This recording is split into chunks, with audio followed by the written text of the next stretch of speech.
ਇੱਕ ਪਾਸੇ ਮੁੱਖ ਮੰਤਰੀ ਭਗਵੰਤ ਮਾਨ ਦੇ ਵੱਲੋਂ ਅਪੀਲ ਕੀਤੀ ਗਈ ਹੈ ਬਹਿਬਲ ਕਲਾਂ ਦੇ ਮੋਰਚੇ ਨੂੰ ਕਿ ਤੁਸੀਂ ਰੋਡ ਖੋਲ ਦਿਓ, ਜਾਮ ਹਟਾ ਦਿਓ, ਲੋਕਾਂ ਨੂੰ ਪਰੇਸ਼ਾਨੀ ਨਾ ਹੋਵੇ ਜੋ ਨੈਸ਼ਨਲ ਹਾਈਵੇ ਦੇ ਉੱਤੇ ਜਾਮ ਲੱਗਿਆ ਹੋਇਆ ਹੈ। ਤੇ ਦੂਜੇ ਪਾਸੇ ਮੋਰਚੇ ਦੇ ਵਿੱਚ ਕੈਬਨਿਟ ਮੰਤਰੀ ਪਹੁੰਚੇ ਨੇ ਗੱਲਬਾਤ ਕਰਨ ਦੇ ਲਈ। ਬਹਿਬਲ ਕਲਾਂ ਮੋਰਚੇ ਦੇ ਵਿੱਚ ਪਹੁੰਚੇ ਨੇ ਕੁਲਦੀਪ ਸਿੰਘ ਢਾਲੀਵਾਲ। ਵੱਡੀ ਖਬਰ ਹੈ, ਸੀਐਮ ਨੇ ਇੱਕ ਪਾਸੇ ਅਪੀਲ ਕੀਤੀ ਹੈ ਤੇ ਧਰਨੇ ਤੇ ਬੈਠੇ ਸੁਖਰਾਜ ਦੇ ਨਾਲ ਮੁਲਾਕਾਤ ਕੀਤੀ ਗਈ ਹੈ। ਕੈਬਨਿਟ ਮੰਤਰੀ ਢਾਲੀਵਾਲ ਦੇ ਵੱਲੋਂ ਸੀਐਮ ਨੇ ਹਾਈਵੇ ਖੋਲਣ ਦੀ ਅਪੀਲ ਕੀਤੀ ਸੀ ਟਵਿੱਟਰ ਦੇ ਜ਼ਰੀਏ।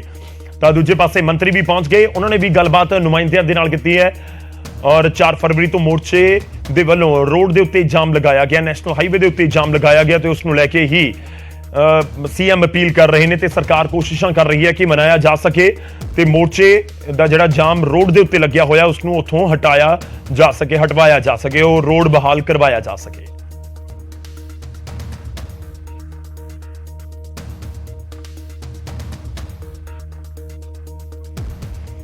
ਤਾਂ ਕੁਲਦੀਪ ਸਿੰਘ ਢਾਲੀਵਾਲ ਤੁਹਾਨੂੰ ਬੈਠੇ ਹੋਏ ਨਜ਼ਰ ਆ ਰਹੇ ਹੋਣਗੇ, ਸੁਖਰਾਜ ਬੈਠੇ ਹੋਏ ਨੇ, ਹੋਰ ਮੋਰਚੇ ਦੇ ਨੁਮਾਇੰਦੇ ਬੈਠੇ ਹੋਏ ਨੇ, ਮੁਲਾਕਾਤ ਕਰਨ ਦੇ ਲਈ ਪਹੁੰਚੇ ਨੇ। ਸਿੱਧਾ ਰੁਕ ਕਰਦੇ ਹਾਂ, ਸਾਡੇ ਸਹਿਯੋਗੀ ਇਸ ਸਮੇਂ ਨਰੇਸ਼ ਸੇਠੀ ਸਾਡੇ ਨਾਲ ਨੇ ਫੋਨ ਲਾਈਨ ਦੇ ਉੱਤੇ, ਉਹਨਾਂ ਦਾ ਰੁਕ ਕਰਾਂਗੇ। ਨਰੇਸ਼, ਜਾਣਨਾ ਚਾਹਾਂਗੇ ਕੀ ਕੁਝ ਮੁਲਾਕਾਤ ਗੱਲਬਾਤ ਹੋਈ ਹੈ, ਕਿਉਂਕਿ ਸੀਐਮ ਨੇ ਅਪੀਲ ਕੀਤੀ ਕਿ ਉਸ ਦਾ ਕੋਈ ਅਸਰ ਨਜ਼ਰ ਆਇਆ ਹੁਣ ਤੱਕ ਰੋਡ ਬਹਾਲ ਕਰਨ ਨੂੰ ਲੈ ਕੇ? बिल्कुल गौरव, ਜਿਹੜੀ ਅੱਜ ਕੋਸ਼ਿਸ਼ ਕੀਤੀ ਗਈ ਸੀ ਪੰਜਾਬ ਸਰਕਾਰ ਵੱਲੋਂ, ਮੁੱਖ ਮੰਤਰੀ ਵੱਲੋਂ ਪਹਿਲਾਂ ਜਿਹੜੀ ਇੱਕ ਟਵੀਟ ਕਰ ਅਪੀਲ ਕੀਤੀ ਗਈ ਸੀ ਕਿ ਇਸ ਮੋਰਚੇ ਦੇ ਵਿੱਚ ਜਿਹੜਾ ਜਾਮ ਲਗਾਇਆ ਗਿਆ ਉਸ ਜਾਮ ਨੂੰ ਖੋਲ੍ਹਿਆ ਜਾਵੇ ਤਾਂ ਕਿ ਲੋਕਾਂ ਨੂੰ ਜਿਹੜੀਆਂ ਮੁਸੀਬਤਾਂ ਦਾ ਸਾਹਮਣਾ ਨਾ ਕਰਨਾ ਪਏ। ਤਾਂ ਉਸ ਤੋਂ ਬਾਅਦ ਕੈਬਨਿਟ ਮੰਤਰੀ ਕੁਲਦੀਪ ਸਿੰਘ ਢਾਲੀਵਾਲ ਜਿਹੜੇ ਮੋਰਚੇ 'ਚ ਪਹੁੰਚੇ ਸੀ ਤਾਂ ਹੁਣ ਕਰੀਬ 1 ਘੰਟਾ ਲੰਮੀ ਗੱਲਬਾਤ ਤੋਂ ਬਾਅਦ ਸਹਿਮਤੀ ਬਣੀ ਹੈ ਕਿ ਦੋਨਾਂ ਰੋਡ ਤੋਂ ਇੱਕ ਸਾਈਡ ਜਿਹੜਾ ਰਸਤਾ ਉਹ ਖੋਲ ਦਿੱਤਾ ਜਾਏਗਾ ਅੱਜ ਤੋਂ। ਔਰ 28 ਤਰੀਕ ਤੱਕ ਅਲਟੀਮੇਟਮ ਜਿਹੜਾ ਸਰਕਾਰ ਨੂੰ ਦਿੱਤਾ ਗਿਆ ਹੈ ਕਿ 28 ਤਰੀਕ ਤੱਕ ਇਹਨਾਂ ਸਾਰੇ ਮਾਮਲਿਆਂ ਦੀ ਜਾਂਚ ਮੁਕੰਮਲ ਕਰਕੇ ਜਿੰਨੇ ਵੀ ਮੁਲਜ਼ਮ ਨੇ ਉਹਨਾਂ ਦੇ ਖਿਲਾਫ ਜਿਹੜੇ ਅਦਾਲਤ 'ਚ ਚਲਾਨ ਪੇਸ਼ੀ ਕੀਤੇ ਜਾਣ। ਤਾਂ 28 ਤਰੀਕ ਤੱਕ ਸਮਾਂ ਜ਼ਰੂਰ ਦਿੱਤਾ ਗਿਆ, ਪਰ ਨਾਲ ਇੱਕ ਰਾਹਤ ਦੀ ਵੱਡੀ ਖਬਰ ਹੈ ਕਿ ਇੱਕ ਰਸਤਾ ਜਿਹੜਾ ਅੱਜ ਨੈਸ਼ਨਲ ਹਾਈਵੇ ਦਾ ਉਹ ਜਿਹੜਾ ਖੋਲ ਦਿੱਤਾ ਜਾਏਗਾ। ਉਸ ਤੋਂ ਬਾਅਦ ਜਿਹੜੀ ਆਵਾਜਾਈ ਜਿਹੜੀ ਆਣੀ ਜਾਣੀ ਆਸਾਨ ਹੋ ਜਾਏਗੀ। ਦੱਸਦੀ ਹੈ ਕਿ ਪਿਛਲੀ 5 ਫਰਵਰੀ ਤੋਂ ਲਗਾਤਾਰ national highway 54 Bathinda Amritsar highway ਜਿਹੜੇ ਦੋਨੋਂ ਸਾਈਡਾਂ ਜਿਹੜੀਆਂ ਸੜਕ ਦੀਆਂ ਮੋਰਚੇ ਵੱਲੋਂ ਜਾਮ ਕਰ ਦਿੱਤੀਆਂ ਗਈਆਂ ਸੀ ਔਰ ਕਿਤੇ ਨਾ ਕਿਤੇ ਸਰਕਾਰ ਤੇ ਇਲਜ਼ਾਮ ਲਗਾਏ ਜਾ ਰਹੇ ਸੀ ਕਿ ਬੇਅਦਬੀ ਮਾਮਲਿਆਂ ਨੂੰ ਲੈ ਕੇ ਸਰਕਾਰ ਕਿਸੇ ਤਰ੍ਹਾਂ ਦੀ ਵੀ ਕੋਈ ਕਾਰਵਾਈ ਨਹੀਂ ਕਰ ਰਹੀ। ਤਾਂ ਉਸ ਤੋਂ ਬਾਅਦ ਹੁਣ ਮੰਤਰੀ ਵੱਲੋਂ ਜਿਹੜੀਆਂ ਕੋਸ਼ਿਸ਼ਾਂ ਕੀਤੀਆਂ ਗਈਆਂ ਤਾਂ ਪੂਰੀ 1 ਘੰਟਾ ਬਾਤਚੀਤ ਕਰਨ ਤੋਂ ਬਾਅਦ ਜਿਹੜਾ ਸਹਿਮਤੀ ਬਣੀ ਹੈ ਕਿ ਅੱਜ ਇਹ ਰਸਤਾ ਇੱਕ ਹੁਣੇ ਥੋੜੀ ਦੇਰ ਬਾਅਦ ਜਿਹੜਾ ਇੱਕ ਰਸਤਾ ਖੋਲ ਦਿੱਤਾ ਜਾਏਗਾ ਔਰ ਦੂਸਰਾ ਰਸਤਾ ਜਿਹੜਾ 28 ਤਰੀਕ ਦਾ ਜਿਹੜਾ ਅਲਟੀਮੇਟਮ ਦਿੱਤਾ ਗਿਆ ਉਸ ਤੋਂ ਬਾਅਦ ਅਗਰ ਕੋਈ ਕਾਰਵਾਈ ਹੁੰਦੀ ਹੈ ਤਾਂ ਉਸ ਦੂਸਰੇ ਰਸਤੇ ਨੂੰ ਵੀ ਖੋਲ ਦਿੱਤਾ ਜਾਏਗਾ। ਠੀਕ ਹੈ ਨਰੇਸ਼, ਮੇਰੇ ਨਾਲ ਰਹੋ ਫੋਨ ਲਾਈਨ ਦੇ ਉੱਤੇ। ਇਸ ਸਮੇਂ ਵੱਡੀ ਖਬਰ ਅਸੀਂ ਆਪਣੇ ਦਰਸ਼ਕਾਂ ਤੱਕ ਪਹੁੰਚਾ ਰਹੇ ਹਾਂ। ਵੱਡੀ ਖਬਰ ਇਹ ਹੈ ਕਿ ਸਹਿਮਤੀ ਬਣੀ ਹੈ ਰੋਡ ਖੋਲਣ ਨੂੰ ਲੈ ਕੇ। ਆਪਣੇ ਦਰਸ਼ਕਾਂ ਤੱਕ ਖਬਰ ਪਹੁੰਚਾ ਰਹੇ ਹਾਂ ਕਿ ਮੁੱਖ ਮੰਤਰੀ ਦੀ ਅਪੀਲ ਦਾ ਅਸਰ ਨਜ਼ਰ ਆਇਆ, ਕੈਬਨਿਟ ਮੰਤਰੀ ਦੇ ਉੱਥੇ ਪਹੁੰਚਣ ਦਾ ਅਸਰ ਨਜ਼ਰ ਆਇਆ ਤੇ ਇਸ ਸਮੇਂ ਸਹਿਮਤੀ ਬਣੀ ਹੈ ਪ੍ਰਸ਼ਾਸਨ ਯਾਨੀ ਸਰਕਾਰ ਤੇ ਦੂਜੇ ਪਾਸੇ ਮੋਰਚੇ ਦੇ ਵਿਚਾਲੇ, ਕਿਉਂਕਿ ਨੈਸ਼ਨਲ ਹਾਈਵੇ ਹੈ, 2 ਸੜਕਾਂ ਜਾਂਦੀਆਂ ਨੇ ਤਾਂ ਇੱਕ ਸੜਕ ਖੋਲਣ ਤੇ ਸਹਿਮਤੀ ਬਣ ਗਈ ਹੈ। ਯਾਨੀ ਕਿ ਜਿਹੜੀਆਂ ਦੋਵੇਂ ਰੋਡਸ ਜਾਮ ਕਰ ਦਿੱਤੀਆਂ ਗਈਆਂ ਸੀ ਉਹਨਾਂ ਦੇ ਵਿੱਚੋਂ ਇੱਕ ਰੋਡ ਖੋਲਣ ਦੇ ਉੱਤੇ ਹੁਣ ਸਹਿਮਤੀ ਬਣ ਚੁੱਕੀ ਹੈ। ਇਹ ਵੱਡੀ ਖਬਰ ਅਸੀਂ ਤੁਹਾਨੂੰ ਦੱਸ ਰਹੇ ਹਾਂ, ਜਿਵੇਂ ਸਾਡੇ ਸਹਿਯੋਗੀ ਨਰੇਸ਼ ਸੇਠੀ ਜਾਣਕਾਰੀ ਦੇ ਰਹੇ ਨੇ। ਕੈਬਨਿਟ ਮੰਤਰੀ ਕੁਲਦੀਪ ਢਾਲੀਵਾਲ ਉੱਥੇ ਪਹੁੰਚੇ, ਕਰੀਬ 1 ਘੰਟਾ ਤੱਕ ਮੁਲਾਕਾਤ ਹੋਈ, ਸੀਐਮ ਦਾ ਟਵੀਟ ਸੀ, ਸੀਐਮ ਦੀ ਸਲਾਹ ਸੀ ਤੇ ਇਸ ਵਿਚਾਲੇ ਵੱਡੀ ਖਬਰ ਇਹ ਹੈ ਕਿ ਸਹਿਮਤੀ ਬਣ ਗਈ ਹੈ ਔਰ ਸਹਿਮਤੀ ਹਾਲਾਂਕਿ ਪੂਰੀ ਤਰ੍ਹਾਂ ਦੇ ਨਾਲ ਰੋਡ ਨੂੰ ਬਹਾਲ ਨਹੀਂ ਕੀਤਾ ਗਿਆ ਪਰ ਇੰਨੀ ਸਹਿਮਤੀ ਜ਼ਰੂਰ ਬਣ ਗਈ ਕਿ ਰੋਡ ਇੱਕ ਪਾਸੇ ਤੋਂ ਖੋਲ ਦਿੱਤੀ ਗਈ ਹੈ। ਤਾਂ ਜਿਹੜੀ ਕੋਸ਼ਿਸ਼ ਹੈ ਜਾਂ ਕਹੀਏ ਕਿ ਮੁੱਖ ਮੰਤਰੀ ਦੇ ਵੱਲੋਂ ਕੀਤੀ ਗਈ ਅਪੀਲ ਹੈ ਜਿਹੜੀ ਉਹ ਜ਼ਰੂਰ ਰੰਗ ਲਿਆਉਂਦੀ ਨਜ਼ਰ ਆਈ ਹੈ। ਹਾਲਾਂਕਿ ਥੋੜੀ ਦੇਰ ਦੇ ਵਿੱਚ ਰੋਡ ਬਹਾਲ ਹੋ ਜਾਵੇਗੀ। ਜੇਕਰ ਤੁਸੀਂ ਵੀ ਕੋਟਕਪੁਰਾ ਵਾਲੇ ਪਾਸੇ, ਫਰੀਦਕੋਟ ਵਾਲੇ ਪਾਸੇ ਗਏ ਹੋ ਜਾਂ ਜਾ ਰਹੇ ਹੋ ਤਾਂ ਇਸ ਸਮੇਂ ਤੁਹਾਡੇ ਲਈ ਵੀ ਇੱਕ ਵੱਡੀ ਖਬਰ ਇਹ ਹੈ ਕਿ ਰੋਡ ਬਹਾਲ ਹੋ ਗਿਆ ਹੈ। ਬਹਿਬਲ ਕਲਾਂ ਮੋਰਚਾ ਹਾਈਵੇ ਖੋਲੇਗਾ। ਹਾਈਵੇ ਦੀਆਂ 2 ਸੜਕਾਂ ਨੇ ਇੱਕ ਰੋਡ ਖੋਲਣ ਨੂੰ ਲੈ ਕੇ ਸਹਿਮਤੀ ਬਣ ਗਈ ਹੈ। ਕੁਲਦੀਪ ਢਾਲੀਵਾਲ ਉੱਥੇ ਪਹੁੰਚੇ ਸਨ। ਕੁਲਦੀਪ ਢਾਲੀਵਾਲ ਦੇ ਵੱਲੋਂ 1 ਘੰਟੇ ਤੱਕ ਮੀਟਿੰਗ ਹੋਈ। ਜਿਹੜੇ ਮੋਰਚੇ ਦੇ ਨੁਮਾਇੰਦੇ ਨੇ ਸੁਖਰਾਜ ਸਣੇ, ਉਹਨਾਂ ਨੇ ਗੱਲਬਾਤ ਕਰਕੇ ਇਸ ਗੱਲ ਦੇ ਉੱਤੇ ਸਹਿਮਤੀ ਜਤਾ ਦਿੱਤੀ ਕਿ ਠੀਕ ਹੈ, ਲੋਕਾਂ ਨੂੰ ਦਿੱਕਤ ਹੋ ਰਹੀ ਹੈ, ਇਸ ਕਰਕੇ ਜਦੋਂ ਆਪਾਂ ਹਾਈਵੇ ਤੇ ਜਾਂਦੇ ਹਾਂ ਤਾਂ 2 ਸੜਕਾਂ ਹੁੰਦੀਆਂ ਨੇ, ਇੱਕ ਜਾਣ ਵਾਲੀ, ਇੱਕ ਆਉਣ ਵਾਲੀ, ਤਾਂ ਉਹ ਇੱਕ ਰੋਡ ਖੋਲ ਦਿੱਤੀ ਜਾਵੇਗੀ। ਬੇਸ਼ੱਕ ਜਿਹੜਾ ਰੂਟ ਹੈ ਥੋੜਾ ਜਿਹਾ ਪ੍ਰਭਾਵਿਤ ਹੋਏਗਾ, ਉਸ ਦੀ ਵਜ੍ਹਾ ਦੇ ਨਾਲ ਟ੍ਰੈਫਿਕ ਸਲੋ ਮੂਵਿੰਗ ਰਹੇਗਾ, ਪਰ ਇੱਕ ਚੀਜ਼ ਬਹੁਤ ਕਲੀਅਰ ਹੈ ਕਿ ਜਿਹੜਾ ਪਹਿਲਾਂ ਲੋਕਾਂ ਨੂੰ ਬਹੁਤ ਦੂਰ ਦੂਰ ਤੋਂ ਘੁੰਮ ਕੇ ਜਾਣਾ ਪੈ ਰਿਹਾ ਸੀ ਉਹ ਮੁਸੀਬਤ ਦਾ ਫਿਲਹਾਲ ਤਾਂ ਨਿਜਾਤ ਉਸ ਤੋਂ ਮਿਲਦੀ ਹੋਈ ਨਜ਼ਰ ਆ ਰਹੀ ਹੈ। ਤੇ ਦੂਜੇ ਪਾਸੇ 28 ਤਰੀਕ ਤੱਕ ਦਾ ਅਲਟੀਮੇਟਮ ਦਿੱਤਾ ਗਿਆ, 28 ਫਰਵਰੀ ਤੱਕ ਦਾ ਅਲਟੀਮੇਟਮ ਦਿੱਤਾ ਗਿਆ, ਯਾਨੀ ਕਿ ਇਸ ਮਹੀਨੇ ਦੇ ਆਖਿਰ ਤੱਕ ਦਾ ਅਲਟੀਮੇਟਮ ਵੀ ਦੇ ਦਿੱਤਾ ਗਿਆ ਤੇ ਕਿਹਾ ਗਿਆ ਕਿ ਜੇਕਰ ਇਸ ਮਹੀਨੇ ਦੇ ਆਖਿਰ ਤੱਕ ਨਹੀਂ ਹੁੰਦਾ ਤਾਂ ਦੁਬਾਰਾ ਮੋਰਚੇ ਦੇ ਵੱਲੋਂ ਇਨਸਾਫ ਨਹੀਂ ਮਿਲਦਾ ਤਾਂ ਮੋਰਚੇ ਦੇ ਵੱਲੋਂ ਦੁਬਾਰਾ ਇਸ ਨੂੰ ਲੈ ਕੇ ਕੋਈ ਵੱਡੀ ਅਪਡੇਟ ਜਾਂ ਫਿਰ ਵੱਡਾ ਕੋਈ ਸੰਘਰਸ਼ ਕੀਤਾ ਜਾਵੇਗਾ। ਨਰੇਸ਼ ਇੱਕ ਵਾਰ ਫਿਰ ਤੋਂ ਸਾਡੇ ਨਾਲ ਨੇ। ਨਰੇਸ਼, ਜਾਣਨਾ ਚਾਹਾਂਗੇ ਰੋਡ ਬਹਾਲ ਹੋ ਗਈ ਹੈ ਜਾਂ ਫਿਰ ਥੋੜੀ ਦੇਰ ਦੇ ਵਿੱਚ ਹੋ ਜਾਏਗੀ? ਬਿਲਕੁਲ ਗੌਰਵ, ਜਿਹੜਾ ਮੋਰਚੇ ਵੱਲੋਂ ਜਿਹੜਾ ਅੱਜ ਫੈਸਲਾ ਲਿਆ ਗਿਆ ਕਿ ਜਿਹੜੀ ਹੁਣ ਗੱਲਬਾਤ ਹੋਈ ਹੈ ਕੈਬਨਿਟ ਮੰਤਰੀ ਨਾਲ, ਤਾਂ ਉਸ ਤੋਂ ਬਾਅਦ ਇੱਕ ਸਾਈਡ ਨੂੰ, ਕਿਉਂਕਿ ਦੱਸਦੀ ਹੈ ਕਿ ਜਿਹੜਾ ਟੈਂਟ ਜਿਹੜਾ ਇਨਸਾਫ ਮੋਰਚਾ ਵੱਲੋਂ ਲਗਾਇਆ ਗਿਆ ਸੀ ਇੱਕ ਸੜਕ ਤੇ ਲਾਇਆ ਗਿਆ ਸੀ, ਜਦਕਿ ਦੂਸਰੀ ਸਾਈਡ ਤੇ ਸਿਰਫ ਬੈਰੀਕੇਡਿੰਗ ਕੀਤੀ ਗਈ ਸੀ। ਬੈਰੀਕੇਡਿੰਗ ਇਸ ਲਈ ਕੀਤੀ ਗਈ ਸੀ ਕਿ ਨਜ਼ਦੀਕੀ ਪਿੰਡਾਂ ਨੂੰ ਜਿਹੜੀ ਥੋੜੀ ਰਾਹਤ ਦਿੱਤੀ ਸੀ, ਔਰ ਇਸ ਤੋਂ ਇਲਾਵਾ ਸਕੂਲ ਵੈਨਸ, ਐਂਬੂਲੈਂਸ ਜਾਂ ਮਿਲਟਰੀ ਜਾਂ ਪੁਲਿਸ ਦੀਆਂ ਗੱਡੀਆਂ ਨੂੰ ਜਿਹੜੀ ਉੱਥੇ ਆਉਣ ਜਾਣ ਦੀ ਰੋਕ ਨਹੀਂ ਸੀ, ਤਾਂ ਕਿਤੇ ਨਾ ਕਿਤੇ ਜਿਹੜਾ ਉਹ ਬੈਰੀਕੇਡਿੰਗ ਨੂੰ ਤੁਰੰਤ ਜਿਹੜਾ ਹੁਣ ਹਟਾ ਲਿਆ ਗਿਆ, ਔਰ ਇਹ ਰਸਤਾ ਜਿਹੜਾ ਹੁਣ ਪਹਿਲਾਂ ਦੀ ਤਰ੍ਹਾਂ ਆਮ ਵਾਂਗ ਜਿਹੜਾ ਚੱਲਣਾ ਸ਼ੁਰੂ ਹੋ ਚੁੱਕਾ ਹੈ। ਔਰ ਦੱਸਦੀ ਹੈ ਕਿ 28 ਤਰੀਕ ਤੱਕ ਜਿਹੜਾ ਅਲਟੀਮੇਟਮ ਦਿੱਤਾ ਹੈ, ਉਹਨਾਂ ਵੱਲੋਂ ਐਲਾਨ ਕੀਤਾ ਗਿਆ ਕਿ ਅਗਰ 28 ਤਰੀਕ ਤੱਕ ਸਰਕਾਰ ਸਾਡੀ ਨੇ ਤਾਂ ਅਸੀਂ ਦੁਬਾਰਾ ਰੋਡ ਜਾਮ ਕਰਨ ਲਈ ਮਜਬੂਰ ਹੋਵਾਂਗੇ। ਤਾਂ ਵੱਡੀ ਰਾਹਤ ਦੀ ਖਬਰ ਇਹ ਹੈ ਕਿ ਹੁਣ ਇਹ ਜਿਹੜਾ ਰਸਤਾ ਇੱਕ ਸਾਈਡ ਤੋਂ ਖੁੱਲਣ ਤੋਂ ਬਾਅਦ ਟ੍ਰੈਫਿਕ ਨੂੰ ਜਿਹੜਾ ਕਾਫੀ ਰਾਹਤ ਮਿਲੇਗੀ, ਕਾਫੀ ਆਵਾਜਾਈ ਦੀ ਜਿਹੜੀ ਸਹੂਲਤ ਹੈ ਉਹ ਲੋਕਾਂ ਲਈ ਜਿਹੜੀ ਦਿੱਕਤਾਂ ਦੀ ਪਰੇਸ਼ਾਨੀ ਦਾ ਸਬਬ ਬਣੀ ਸੀ, ਉਹ ਸਹੂਲਤ ਦੁਆਰਾ ਬਹਾਲ ਹੋ ਜਾਏਗੀ। ਜੀ ਗੌਰਵ, ਨਰੇਸ਼ ਵੀ ਜਾਣਨਾ ਚਾਹ ਰਹੇ ਕਿ ਕਿਹੜਾ ਰੂਟ ਹੈ NH ਦਾ ਜਿਹੜਾ ਜ਼ਿਕਰ ਹੋ ਰਿਹਾ ਹੈ, ਕਿਹੜੀ ਸੜਕ ਹੈ, ਕਿੱਥੋਂ ਤੋਂ ਕਿੱਥੋਂ ਤੱਕ ਆਪਸ ਦੇ ਵਿੱਚ ਜੋੜਦੀ ਹੈ? ਥੋੜਾ ਇਹ ਵੀ ਦਰਸ਼ਕਾਂ ਨੂੰ ਕਲੀਅਰ ਕਰੋ। ਬਿਲਕੁਲ ਦੱਸਦੀ ਕਿ ਜਿਹੜਾ Amritsar Bathinda national highway NH 54 ਹੈ, ਜਿਹੜਾ ਕਿ ਬਠਿੰਡਾ ਤੋਂ ਅੰਮ੍ਰਿਤਸਰ ਜਾਂਦਾ ਹੈ, ਔਰ ਇਸ ਰਸਤੇ ਦੇ ਜਰੀਏ ਦੱਸਦੀ ਹੈ ਕਿ ਜਦੋਂ ਫਰੀਦਕੋਟ ਤੋਂ ਤੁਸੀਂ ਪਹੁੰਚਦੇ ਹੋ ਤਾਂ ਫਰੀਦਕੋਟ ਤੋਂ ਬਾਅਦ ਬਠਿੰਡਾ ਜਾਣ ਲਈ ਬਠਿੰਡਾ, ਬਰਨਾਲਾ, ਪਟਿਆਲਾ, ਸਮਾਣਾ ਕਾਫੀ ਜਿਹੜੇ ਰੂਟ ਜਿਹੜੇ ਇਸ ਤੋਂ ਨਿਕਲਦੇ ਸਨ, ਤਾਂ ਉਹ ਕਾਫੀ ਬੁਰੀ ਤਰ੍ਹਾਂ ਜਿਹੜੇ ਪ੍ਰਭਾਵਿਤ ਹੋਏ ਸੀ। ਔਰ ਦੂਜੇ ਪਾਸੇ ਆਪਸ਼ਨ ਜ਼ਰੂਰ ਲਿਆ ਗਿਆ ਸੀ ਕਿ ਵਾਇਆ ਜੈਤੋ ਰਸਤਾ ਜਿਹੜਾ ਦਿੱਤਾ ਗਿਆ ਸੀ, ਪਰ ਜੈਤੋ ਦੇ ਅੰਦਰ ਨੈਸ਼ਨਲ ਹਾਈਵੇ ਦੇ ਨਾ ਹੋਣ ਦੇ ਚੱਲਦੇ ਵੱਡੇ ਜਾਮ ਜਿਹੜੇ ਉੱਥੇ ਜੈਤੋ ਅੰਦਰ ਜਾਂ ਜੈਤੋ ਦੇ ਬਾਹਰ ਦੇਖਣ ਨੂੰ ਮਿਲਦੇ ਸੀ। ਕਾਫੀ ਦਿੱਕਤਾਂ ਲੋਕਾਂ ਨੂੰ ਆ ਰਹੀਆਂ ਸੀ, ਇੱਥੋਂ ਤੱਕ ਕਿ ਜਿਹੜੇ ਵੱਡੇ ਵਹੀਕਲ ਸੀ ਉਹਨਾਂ ਨੂੰ ਦੇਰ ਰਾਤ ਤੱਕ ਇੰਤਜ਼ਾਰ ਕਰਨਾ ਪੈਂਦਾ ਸੀ ਕਿ ਰਾਤ ਹੋਵੇ ਉਸ ਤੋਂ ਬਾਅਦ ਉਹ ਨਿਕਲਣ, ਕਿਉਂਕਿ ਸਵੇਰ ਵੇਲੇ ਟ੍ਰੈਫਿਕ ਜ਼ਿਆਦਾ ਹੋਣ ਕਰਕੇ ਉੱਥੇ ਟ੍ਰੈਫਿਕ ਦੀ ਬਹਾਲੀ ਨਹੀਂ ਹੋ ਸਕਦੀ। ਇਸ ਤੋਂ ਇਲਾਵਾ ਪੁਲਿਸ ਪ੍ਰਸ਼ਾਸਨ ਵੀ ਕਾਫੀ ਪਰੇਸ਼ਾਨ ਸੀ, ਕਿਉਂਕਿ ਟ੍ਰੈਫਿਕ ਨੂੰ ਕੰਟਰੋਲ ਕਰਨਾ ਕਿਤੇ ਨਾ ਕਿਤੇ ਵੱਡੀ ਦਿੱਕਤ ਸੀ, ਕਿਉਂਕਿ ਲਿੰਕ ਰੋਡ ਤੇ ਜਦੋਂ ਦੋ ਗੱਡੀਆਂ ਕਿਤੇ ਆਪਸ ਵਿੱਚ ਸਾਹਮਣੇ ਹੋ ਜਾਂਦੀਆਂ ਸੀ ਤਾਂ ਉੱਥੇ ਬਹੁਤ ਵੱਡੀ ਪ੍ਰੋਬਲਮ ਜਿਹੜੀ ਕ੍ਰੀਏਟ ਹੁੰਦੀ ਸੀ ਕਿ ਉੱਥੇ ਟ੍ਰੈਫਿਕ ਬਿਲਕੁਲ ਜਾਮ ਹੋ ਜਾਂਦਾ ਸੀ। ਤਾਂ ਅੱਜ ਉਸ ਟ੍ਰੈਫਿਕ ਨੂੰ ਥੋੜੀ ਰਾਹਤ ਮਿਲੇਗੀ, ਕਿਉਂਕਿ ਇੱਕ ਸਾਈਡ ਚੱਲਦੀ ਹੈ, ਜਦ ਅਗਰ ਇੱਕ ਸਾਈਡ ਵੀ ਚੱਲਦੀ ਹੈ ਤਾਂ ਕੁਝ ਹਿੱਸਾ ਜਿਹੜਾ ਅੱਧਾ ਕਿਲੋਮੀਟਰ ਦਾ ਇੱਦਾਂ ਹਿੱਸਾ ਹੈ ਉੱਥੇ ਜ਼ਰੂਰ ਥੋੜੀ ਦਿੱਕਤ ਆਏਗੀ, ਪਰ ਫਿਰ ਵੀ ਉਸ ਤੋਂ ਵੱਡੀ ਰਾਹਤ ਇਹ ਹੈ ਕਿ ਸਿੱਧਾ ਰੂਟ ਤੇ ਤੁਸੀਂ ਜੇ ਬਠਿੰਡਾ ਜਾਣਾ ਚਾਹੁੰਦੇ ਹੋ, ਫਰੀਦਕੋਟ ਤੋਂ ਜਾਂ ਅੰਮ੍ਰਿਤਸਰ ਤੋਂ ਬਠਿੰਡਾ ਜਾਂਦੇ ਹੋ, ਤਾਂ ਹੁਣ ਤੁਹਾਨੂੰ ਉਸ ਰੋਡ ਤੇ ਮੁਸ਼ਕਲ ਨਹੀਂ ਆਏਗੀ।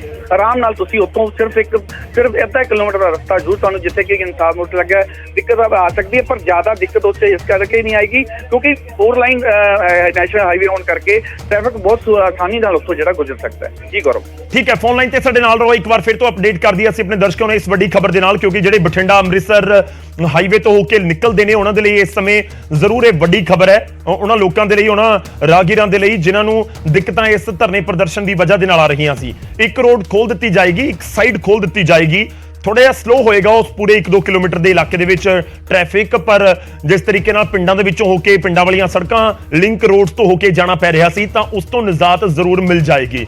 ਤਾਂ ਇਸ ਸਮੇਂ ਬਹੁਤ ਵੱਡੀ ਰਾਹਤ ਜਿਹੜੇ ਉੱਥੋਂ ਸੜਕ ਤੋਂ ਨਿਕਲਣ ਵਾਲੇ ਲੋਕ ਨੇ ਉਹਨਾਂ ਦੇ ਲਈ ਜ਼ਰੂਰ ਹੈ। ਵੱਡੀ ਖਬਰ ਅਸੀਂ ਆਪਣੇ ਦਰਸ਼ਕਾਂ ਨੂੰ ਵੀ ਦੱਸ ਰਹੇ ਹਾਂ। ਬਾਈਬਲ ਕਲਾਂ ਮੋਰਚੇ ਨੂੰ ਲੈ ਕੇ 4 ਫਰਵਰੀ ਤੋਂ ਮੋਰਚੇ ਨੇ ਜਾਮ ਕੀਤਾ ਹੋਇਆ ਸੀ ਹਾਈਵੇ ਦੋਵੇਂ ਪਾਸੇ ਤੋਂ, ਇਸ ਕਰਕੇ ਉੱਥੋਂ ਟ੍ਰੈਫਿਕ ਨਹੀਂ ਨਿਕਲ ਪਾ ਰਿਹਾ ਸੀ। ਬਠਿੰਡਾ ਅੰਮ੍ਰਿਤਸਰ ਹਾਈਵੇ ਜਿਹੜਾ ਹੈਗਾ ਨੈਸ਼ਨਲ ਹਾਈਵੇ, ਉੱਥੇ ਜਾਮ ਲਗਾਇਆ ਗਿਆ, ਫਰੀਦਕੋਟ ਦੇ ਕੋਲੇ ਜਾਮ ਲਗਾਇਆ ਗਿਆ।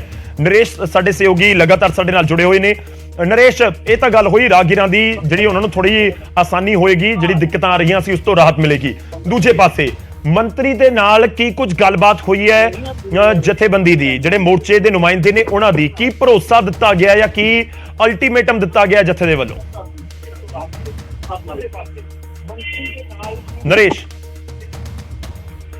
ਨਰੇਸ਼, ਮੇਰੀ ਆਵਾਜ਼ ਆ ਰਹੀ ਹੈ ਤੁਹਾਡੇ ਤੱਕ? ਦੁਬਾਰਾ ਪੁੱਛਣਾ ਚਾਹਾਂਗਾ ਕਿ ਕੀ ਸਵਾਲ ਸੀ ਤੁਹਾਡਾ? ਜੀ ਨਰੇਸ਼, ਜਾਣਨਾ ਚਾਹ ਰਹੇ ਹਾਂ ਕਿ ਲੋਕ ਵੀ ਜਾਣਨਾ ਚਾਹੁੰਦੇ ਹੋਣਗੇ ਕਿ ਉੱਥੇ ਭਰੋਸਾ ਕੀ ਦਿੱਤਾ ਗਿਆ ਮੰਤਰੀ ਸਾਹਿਬ ਦੇ ਵੱਲੋਂ, ਤੇ ਦੂਜੇ ਪਾਸੇ 28 ਤਰੀਕ ਤੱਕ ਦਾ ਜ਼ਿਕਰ ਕਰਕੇ ਚੇਤਾਵਨੀ ਕੀ ਦਿੱਤੀ ਗਈ ਹੈ ਜਿਹੜੇ ਮੋਰਚੇ ਦੇ ਨੁਮਾਇੰਦੇ ਨੇ ਉਹਨਾਂ ਦੇ ਵੱਲੋਂ?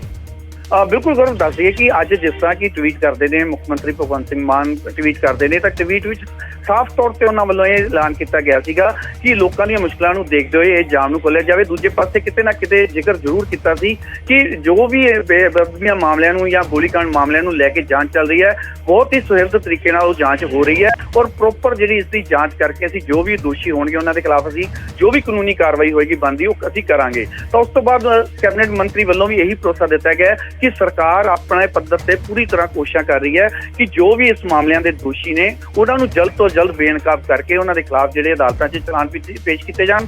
ਜੋ ਵੀ ਕਾਨੂੰਨੀ ਪ੍ਰਕਿਰਿਆ ਹੁੰਦੀ ਹੈ ਉਹਨਾਂ ਨੂੰ ਲੈ ਕੇ ਉਹਨੂੰ ਪੂਰਾ ਕੀਤਾ ਜਾਵੇ। ਤਾਂ ਕਿਤੇ ਨਾ ਕਿਤੇ ਆਸ਼ਵਾਸਨ ਜ਼ਰੂਰ ਦਿੰਦੇ ਨਜ਼ਰ ਆਏ ਸੀ, ਪਰ ਦੂਜੇ ਪਾਸੇ ਧਰਨਾਕਾਰੀਆਂ ਦਾ ਇਹ ਕਹਿਣਾ ਸੀ ਕਿ ਅਸੀਂ 8 ਸਾਲ ਤੋਂ ਲਗਾਤਾਰ ਇਸ ਇਨਸਾਫ ਦੀ ਮੰਗ ਨੂੰ ਲੈ ਕੇ ਲਗਾਤਾਰ ਅਸੀਂ ਸੰਘਰਸ਼ ਕਰ ਰਹੇ ਹਾਂ, ਪਰ ਸਵਾਏ ਭਰੋਸੇ ਤੋਂ ਸਾਨੂੰ ਅੱਜ ਤੱਕ ਕੁਝ ਨਹੀਂ ਮਿਲਿਆ। ਤਾਂ ਉਹਨਾਂ ਨੇ ਇੱਕ ਵਾਰ ਭਰੋਸਾ ਜ਼ਰੂਰ ਜਤਾਇਆ ਕਿ ਸਰਕਾਰ ਤੇ ਅਸੀਂ ਇੱਕ ਵਾਰੀ ਭਰੋਸਾ ਜ਼ਰੂਰ ਜਤਾਉਂਦੇ ਹਾਂ, ਪਰ ਨਾਲ ਦੀ ਨਾਲ ਉਹਨਾਂ ਵੱਲੋਂ ਇਹ ਸਾਫ਼ ਕਰ ਦਿੱਤਾ ਗਿਆ ਕਿ ਇਹ ਜਿਹੜਾ ਸਮਾਂ ਤੁਹਾਨੂੰ ਅਸੀਂ 28 ਤਰੀਕ ਤੱਕ ਦੇਵਾਂਗੇ। 28 ਫਰਵਰੀ ਤੱਕ ਅਗਰ ਸਰਕਾਰ ਇਹਨਾਂ ਜਾਂਚ ਨੂੰ ਮੁਕੰਮਲ, ਕਿਉਂਕਿ ਦੱਸਦੀ ਕਿ ਕੋਟਕਪੂਰਾ ਗੋਲੀकांड ਮਾਮਲੇ ਦੀ ਜਾਂਚ ਹਜੇ ਵੀ ਜਿਹੜੀ ਕਿਤੇ ਨਾ ਕਿਤੇ ਪੂਰੀ ਨਹੀਂ ਹੋਈ, ਔਰ ਦੂਸਰੇ ਪਾਸੇ ਜੇ ਬਹਿਬਲ ਗੋਲੀकांड ਮਾਮਲੇ ਦੀ ਜਾਂਚ ਕਰੀਏ ਤਾਂ ਉਸ ਵਿੱਚ ਵੀ ਕਈ ਦੋਸ਼ੀਆਂ ਵੱਲੋਂ ਸਟੇ ਲੈ ਚੁੱਕੇ ਨੇ ਜਿਹੜੇ ਹਾਈ ਕੋਰਟ ਤੋਂ, ਤਾਂ ਉਹਨਾਂ ਦੇ ਖਿਲਾਫ ਵੀ ਜਿਹੜੇ ਹਜੇ ਚਲਾਨ ਨਹੀਂ ਪੇਸ਼ ਹੋਏ। ਔਰ ਫਰੀਦਕੋਟ ਦੀ ਗੱਲ ਕਰੀਏ ਤਾਂ ਫਰੀਦਕੋਟ ਵਿੱਚ ਵੀ ਜਿਹੜਾ ਇੱਕ ਹਾਈ ਕੋਰਟ ਦੇ ਨਿਰਦੇਸ਼ ਹਨ ਕਿ ਦੋਵਾਂ ਕੇਸਾਂ ਦੀ ਜਿਹੜੀ ਹੈ ਸੁਣਵਾਈ ਹੈ ਉਹ ਪੈਰਲਲ ਚੱਲੇਗੀ, ਔਰ ਜਦ ਤੱਕ ਦੂਜੀ ਕੋਟਕਪੂਰਾ ਗੋਲੀकांड ਦੀ ਜਾਂਚ ਮੁਕੰਮਲ ਨਹੀਂ ਹੁੰਦੀ, ਉਹਨਾਂ ਦੇ ਚਲਾਨ ਪੇਸ਼ ਨਹੀਂ ਹੁੰਦੇ, ਤਦ ਤੱਕ ਉਹ ਜਿਹੜੀ ਦੂਸਰੇ ਕੇਸਾਂ ਦੀ ਕਾਰਵਾਈ ਵੀ ਹੈ ਉਹ ਵੀ ਪੈਂਡਿੰਗ ਹੀ ਚੱਲੇਗੀ। ਤਾਂ ਕਿਤੇ ਨਾ ਕਿਤੇ ਜ਼ਰੂਰ ਇਸ ਵਿੱਚ ਸ਼ੰਕਾ ਸੀ ਕਿ ਇਹ ਜਿਹੜੀ ਜਾਂਚ ਕਦ ਤੱਕ ਮੁਕੰਮਲ ਹੋਏਗੀ, ਕਦ ਇਹਨਾਂ ਜਿਹੜੇ ਸਾਰੇ ਆਰੋਪੀਆਂ ਦੇ ਖਿਲਾਫ ਚਲਾਨ ਪੇਸ਼ ਹੋਣਗੇ, ਕਦੋਂ ਇਹ ਕੇਸ ਦੇ ਫੈਸਲੇ ਆਣਗੇ। ਤਾਂ ਵੱਡਾ ਇੱਕ ਸ਼ਸ਼ੋਪਨ ਜ਼ਰੂਰ ਸੀਗਾ ਜਥੇਬੰਦੀਆਂ 'ਚ, ਜਿਸ ਨੂੰ ਉਹ ਲਗਾਤਾਰ ਉਹ ਜ਼ਾਹਿਰ ਕਰਦੇ ਆਏ ਸੀ, ਆਪਣੀਆਂ ਜਿਹੜੀਆਂ ਭਾਵਨਾਵਾਂ ਜ਼ਾਹਿਰ ਕਰਦੇ ਸੀ ਕਿ ਹੁਣ ਸਾਨੂੰ ਹਜੇ ਪਤਾ ਨਹੀਂ ਕਿੰਨਾ ਦੇਰ ਇੰਤਜ਼ਾਰ ਕਰਨਾ ਪਏਗਾ। ਤਾਂ ਕੈਬਨਿਟ ਮੰਤਰੀ ਵੱਲੋਂ ਭਰੋਸਾ ਜ਼ਰੂਰ ਦਿੱਤਾ ਗਿਆ। ਉਹਨਾਂ ਨੇ ਇਹ ਕਿਹਾ ਕਿ ਸਰਕਾਰ ਤੇ ਭਰੋਸਾ ਰੱਖੋ, ਸਰਕਾਰ ਆਪਣਾ ਪੂਰਾ ਜ਼ੋਰ ਲਾ ਰਹੀ ਹੈ, ਪਿਛਲੀਆਂ ਸਰਕਾਰਾਂ ਵਾਂਗੂ ਅਸੀਂ ਲਾਰਾ ਨਹੀਂ ਲਾਵਾਂਗੇ ਜਿਸ ਤਰ੍ਹਾਂ ਕਿ ਪਿਛਲੀਆਂ ਸਰਕਾਰਾਂ ਨੇ ਕੀਤਾ। ਤਾਂ ਅਸੀਂ ਜ਼ਰੂਰ ਇਸ ਮਾਮਲੇ ਵਿੱਚ ਜਿਹੜੇ ਸੰਜੀਦਗੀ ਨਾਲ ਜੋ ਵੀ ਕੰਮ ਕਰ ਰਹੇ ਹਾਂ, ਸਾਡੀਆਂ ਟੀਮਾਂ ਜਿਹੜੀਆਂ ਨੇ ਲਗਾਤਾਰ ਪੂਰੀ ਸੰਜੀਦਗੀ ਨਾਲ ਇੱਕ ਸਬੂਤ ਨੂੰ ਇਕੱਠਾ ਕਰਕੇ ਜਿਹੜੇ ਤੱਥ ਇਕੱਠੇ ਕਰਕੇ ਉਸ ਨੂੰ ਜਾਂਚ ਨੂੰ ਮੁਕੰਮਲ ਕਰਨ ਦੀ ਕੋਸ਼ਿਸ਼ ਕਰ ਰਹੇ ਆ। ਜਲਦ ਕਿਸੇ ਨਾ ਕਿਸੇ ਨਤੀਜੇ ਤੇ ਪਹੁੰਚਾਂਗੇ। ਤਾਂ ਉਸ ਤੋਂ ਬਾਅਦ ਜਿਹੜੀ ਸਹਿਮਤੀ ਇਹ ਬਣੀ ਕਿ ਅੱਜ ਦਾ ਜਿਹੜਾ ਨੈਸ਼ਨਲ ਹਾਈਵੇ ਜਾਮ ਹੈ ਉਸ ਦਾ ਇੱਕ ਰਸਤਾ ਖੋਲ ਦਿੱਤਾ ਜਾਏਗਾ। ਠੀਕ ਹੈ ਨਰੇਸ਼, ਫਿਲਹਾਲ ਦੇ ਲਈ ਧੰਨਵਾਦ ਸਾਡੇ ਨਾਲ ਜੁੜਨ ਦੇ ਲਈ, ਇਸ ਪੂਰੀ ਗੱਲਬਾਤ ਦੇ ਲਈ। ਇੱਕ ਵਾਰ ਫਿਰ ਤੋਂ ਅਸੀਂ ਦਿਖਾਉਂਦੇ ਹਾਂ ਕਿ ਇੱਕ ਤਰੀਕੇ ਨਾਲ ਮੁੱਖ ਮੰਤਰੀ ਦੀ ਅਪੀਲ ਦਾ ਅਸਰ ਤਾਂ ਸਾਫ਼ ਤੌਰ ਤੇ ਨਜ਼ਰ ਆ ਰਿਹਾ ਹੈ। ਸੀਐਮ ਨੇ ਟਵੀਟ ਕੀਤਾ ਤੇ ਟਵੀਟ ਦੇ ਵਿੱਚ ਲਿਖਿਆ ਕਿ ਤੁਸੀਂ ਰਾਜ ਛੱਡ ਦਿਓ, ਤਾਂ ਉਸ ਦਾ ਅਸਰ ਸਾਫ਼ ਤੌਰ ਤੇ ਨਜ਼ਰ ਆ ਰਿਹਾ ਹੈ।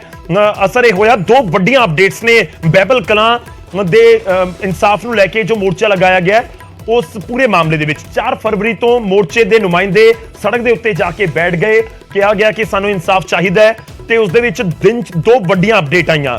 ਪਹਿਲਾਂ ਦੁਪਹਿਰ ਦੇ ਸਮੇਂ ਮੁੱਖ ਮੰਤਰੀ ਇੱਕ ਟਵੀਟ ਕਰਦੇ ਨੇ ਤੇ ਟਵੀਟ ਦੇ ਵਿੱਚ ਉਹ ਅਪੀਲ ਕਰਦੇ ਨੇ ਨੁਮਾਇੰਦੇ ਦੇ ਜਿਹੜੇ ਜਥੇਬੰਦੀ ਦੇ ਨੁਮਾਇੰਦੇ ਨੇ ਉਹਨਾਂ ਨੂੰ ਕਿ ਤੁਸੀਂ ਰੋਡ ਬਲੌਕ ਜਿਹੜਾ ਕੀਤਾ ਹੋਇਆ ਉਸ ਨੂੰ ਖੋਲ ਦਿਓ, ਲੋਕਾਂ ਨੂੰ ਦਿੱਕਤ ਹੁੰਦੀ ਹੈ। ਇਸ ਚੀਜ਼ ਨੂੰ ਧਿਆਨ ਦੇ ਵਿੱਚ ਰੱਖਦੇ ਹੋਏ ਸਰਕਾਰ ਇਨਸਾਫ ਦਿਵਾਉਣ ਦੇ ਲਈ ਕੋਸ਼ਿਸ਼ਾਂ ਕਰ ਰਹੀ ਹੈ, ਸਰਕਾਰ ਦਾ ਫਰਜ਼ ਵੀ ਹੈ ਅਤੇ ਜ਼ਿੰਮੇਵਾਰੀ ਵੀ ਹੈ। ਇਸ ਕਰਕੇ ਇੱਕ ਵਾਰ ਫਿਰ ਤੋਂ ਟਵੀਟ ਤੁਹਾਨੂੰ ਦਿਖਾ ਰਹੇ ਹਾਂ ਜੋ ਸੀਐਮ ਨੇ ਟਵੀਟ ਕੀਤਾ ਤੇ ਟਵੀਟ ਦਾ ਜੋ ਅਸਰ ਨਜ਼ਰ ਆ ਰਿਹਾ ਹੈ।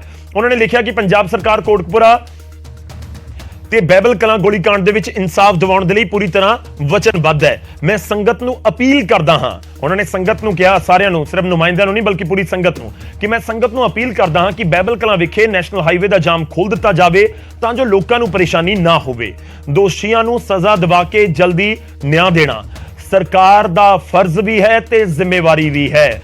ਤਾਂ ਸੀਐਮ ਜਦੋਂ ਮੁੱਖ ਮੰਤਰੀ ਕੋਈ ਗੱਲ ਕਹਿੰਦੇ ਨੇ ਤਾਂ ਉਸ ਗੱਲ ਦੇ ਵਿੱਚ ਲਾਜ਼ਮੀ ਤੌਰ ਤੇ ਆਪਣੇ ਆਪ ਇੱਕ ਬਹੁਤ ਵਜ਼ਨ ਹੁੰਦਾ ਹੈ। ਤਾਂ ਉਸ ਦਾ ਅਸਰ ਵੀ ਨਜ਼ਰ ਆ ਰਿਹਾ ਹੈ ਕਿ ਮੁੱਖ ਮੰਤਰੀ ਭਗਵੰਤ ਮਾਨ ਨੇ ਟਵੀਟ ਕੀਤਾ, ਟਵੀਟ ਕਰਕੇ ਉਹਨਾਂ ਨੇ ਭਰੋਸਾ ਦਿੱਤਾ ਕਿ ਤੁਸੀਂ ਥੋੜਾ ਜਿਹਾ ਸਮਾਂ ਦਿਵੋ, ਸਰਕਾਰ ਇਸ ਦੇ ਉੱਤੇ ਲੱਗੀ ਹੋਈ ਹੈ ਔਰ ਮੈਂ ਅਪੀਲ ਕਰ ਰਿਹਾ ਕਿ ਤੁਸੀਂ ਰੋਡ ਬਲੌਕ ਜਿਹੜਾ ਕੀਤਾ ਹੋਇਆ ਉਸ ਨੂੰ ਛੱਡ ਦਿਓ। ਹਾਲਾਂਕਿ ਪੂਰੀ ਤਰ੍ਹਾਂ ਰੋਡ ਤਾਂ ਬਲੌਕ ਜਿਹੜਾ ਹੋਇਆ ਸੀ ਉਹ ਬਹਾਲ ਨਹੀਂ ਕੀਤਾ ਗਿਆ, ਪਰ 4 ਲੇਨ ਨੈਸ਼ਨਲ ਹਾਈਵੇ ਬਣਿਆ ਹੋਇਆ, ਕਾਫੀ ਚੌੜੀ ਸੜਕ ਦੋਵੇਂ ਵਾਲੇ ਪਾਸੇ ਹੈਗੀ ਹੈ। ਇਸ ਕਰਕੇ ਜੇ ਇੱਕ ਥਾਂ ਤੋਂ ਕਿਉਂਕਿ ਇੱਕ ਥਾਂ ਤੇ ਧਰਨਾ ਪ੍ਰਦਰਸ਼ਨ ਹੋਏਗਾ ਤਾਂ ਤੁਸੀਂ ਕਹਿ ਸਕਦੇ ਹੋ ਕਿ 500-700 ਮੀਟਰ ਦਾ ਉਹ ਪੂਰਾ 1 ਕਿਲੋਮੀਟਰ ਦਾ ਏਰੀਆ ਉੱਥੇ ਜਿਹੜਾ ਧਰਨੇ ਪ੍ਰਦਰਸ਼ਨ ਦੀ ਵਜ੍ਹਾ ਦੇ ਨਾਲ ਵਾਹਨ ਨਹੀਂ ਚੱਲ ਸਕਣਗੇ। ਪਰ ਦੂਜੇ ਪਾਸੇ ਰੋਡ ਤੋਂ ਦੋਵੇਂ ਪਾਸੇ ਵਾਲੀਆਂ ਗੱਡੀਆਂ ਨਿਕਲਣਗੀਆਂ। ਆਮ ਤੌਰ ਤੇ ਜਿਵੇਂ ਆਪਾਂ ਦੇਖਦੇ ਹਾਂ ਕਿ ਕਈ ਵਾਰ ਰੋਡ ਦੀ ਮੁਰੰਮਤ ਹੋ ਰਹੀ ਹੁੰਦੀ ਹੈ ਤਾਂ ਵੀ ਉੱਥੇ ਆਪਾਂ ਰੋਡ ਬਲੌਕ ਕਰ ਦਿੰਦੇ, ਜਿਹੜੇ ਕੰਸਟਰਕਸ਼ਨ ਵਰਕਰ ਹੁੰਦੇ ਆ ਰੋਡ ਬਲੌਕ ਕਰ ਦਿੰਦੇ ਨੇ, ਇੱਕ ਪਾਸੇ ਤੋਂ ਨਿਕਲ ਜਾਂਦਾ। ਇਸ ਕਰਕੇ ਟ੍ਰੈਫਿਕ ਤਾਂ ਥੋੜਾ ਜਿਹਾ ਸਮੂਥ ਹੋਏਗਾ। ਪਰ ਦੂਜੇ ਪਾਸੇ ਕਿਉਂਕਿ ਸਵਾਲ ਕੀ ਹੈ ਕਿ ਭਰੋਸਾ ਦਿੱਤਾ ਗਿਆ ਹੈ ਕਿ 28 ਤਰੀਕ ਤੱਕ ਕੁਝ ਵੱਡਾ ਅਪਡੇਟ ਬਹਿਬਲ ਕਲਾਂ ਮਾਮਲੇ ਦੇ ਵਿੱਚ ਆ ਜਾਏਗਾ, ਕਿ ਬਹਿਬਲ ਕਲਾਂ ਗੋਲੀकांड ਦੇ ਮਾਮਲੇ ਦੇ ਵਿੱਚ 28 ਤਰੀਕ ਤੱਕ ਕੋਈ ਵੱਡਾ ਫੈਸਲਾ ਆ ਸਕਦਾ ਹੈ, ਕੋਈ ਵੱਡਾ ਕਦਮ ਚੁੱਕਿਆ ਜਾ ਸਕਦਾ ਹੈ ਤੇ ਕੀ ਵਾਕਈ ਸੰਤੁਸ਼ਟ ਹੋਣਗੇ ਜਿਹੜਾ ਵੀ ਫੈਸਲਾ ਜਾਂ ਜਿਹੜੀ ਵੀ ਕਾਰਵਾਈ ਅੱਗੇ ਸਰਕਾਰ ਜਾਂ ਫਿਰ ਕਾਨੂੰਨ ਦੇ ਮੁਤਾਬਿਕ ਜੋ ਵੀ ਇਸ ਸਮੇਂ ਕੇਸਿਸ ਚੱਲ ਰਹੇ ਨੇ ਉਹਨਾਂ ਦੇ ਵਿੱਚ ਹੁੰਦੀ ਹੈ। ਤੇ ਵੱਡਾ ਸਵਾਲ ਜ਼ਰੂਰ ਬਰਕਰਾਰ ਹੈ ਤੇ ਇਸ ਸਭ ਦੇ ਵਿਚਾਲੇ ਇੱਕ ਵਾਰ ਫਿਰ ਤੋਂ ਵੱਡੀ ਖਬਰ ਆਪਣੇ ਦਰਸ਼ਕਾਂ ਤੱਕ ਪਹੁੰਚਾ ਰਹੇ ਹਾਂ। ਬਠਿੰਡਾ ਅੰਮ੍ਰਿਤਸਰ ਹਾਈਵੇ ਫਰੀਦਕੋਟ ਦੇ ਕੋਲ ਜਿਹੜਾ ਧਰਨਾ ਪ੍ਰਦਰਸ਼ਨ ਬਹਿਬਲ ਕਲਾਂ ਇਨਸਾਫ ਮੋਰਚੇ ਦੇ ਵੱਲੋਂ ਲਗਾਇਆ ਗਿਆ ਸੀ, ਤਾਂ ਉਹ ਧਰਨੇ ਪ੍ਰਦਰਸ਼ਨ ਦੇ ਵਿੱਚ ਕੈਬਨਿਟ ਮੰਤਰੀ ਪਹੁੰਚੇ, ਜੋ ਦੋ ਵੱਡੀਆਂ ਅਪਡੇਟ ਦੇ ਰਹੇ ਹਨ ਕਿ ਇੱਕ ਦੁਪਹਿਰ ਦੇ ਸਮੇਂ ਸੀਐਮ ਨੇ ਟਵੀਟ ਕੀਤਾ, ਅਪੀਲ ਕੀਤੀ ਤੇ ਸ਼ਾਮ ਹੁੰਦੇ ਹੁੰਦੇ ਕੈਬਨਿਟ ਮੰਤਰੀ ਵੀ ਉੱਥੇ ਪਹੁੰਚ ਗਏ ਤੇ ਉੱਥੇ ਪਹੁੰਚਣ ਤੋਂ ਬਾਅਦ 1 ਘੰਟੇ ਤੱਕ ਗੱਲਬਾਤ ਕੀਤੀ ਤੇ ਫਿਰ ਸਹਿਮਤੀ ਬਣ ਗਈ ਇੱਕ ਪਾਸਾ ਬਹਾਲ ਕਰਨ ਦੀ। ਤਾਂ ਬਠਿੰਡਾ ਅੰਮ੍ਰਿਤਸਰ ਜਿਹੜਾ ਹਾਈਵੇ ਆ ਉਹ ਬਹਾਲ ਹੋਣ ਜਾ ਰਿਹਾ ਕੁਝ ਹੀ ਪਲਾਂ ਦੇ ਵਿੱਚ, ਇਨਫੈਕਟ ਸ਼ਾਇਦ ਹੁਣ ਤੱਕ ਹੋ ਵੀ ਗਿਆ ਹੋਵੇ। ਉਹ ਹਾਈਵੇ ਬਹਾਲ ਹੋਣ ਜਾ ਰਿਹਾ ਹੈ ਕਿਉਂਕਿ ਸਹਿਮਤੀ ਸਰਕਾਰ ਦੇ ਨਾਲ ਬਣ ਚੁੱਕੀ ਹੈ।